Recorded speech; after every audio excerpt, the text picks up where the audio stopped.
Hey guys, and on today's video, we're going to be taking a look at how to buy V-Bucks right here in Fortnite. So let's get started.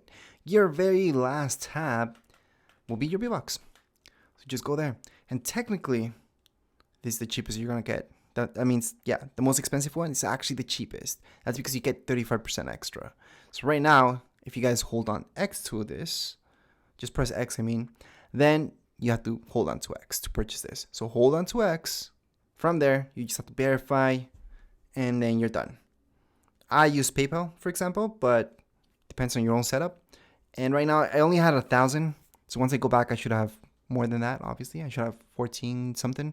So let's just go back, and then it should just go up. Yep, so there we go. It went up to 15. You guys can always check that out up there on the top. You guys can see that how many V-Bucks you have. Also, if you guys go into the item shop, you guys can see how many V-Bucks you have as well. Well, anywhere you go, really, your V-Bucks will always be up there. Anyways, as far as this video goes, we are all done. If you guys have any questions, comments, you guys can write down in the comments area. Don't forget to subscribe and like. Thank you.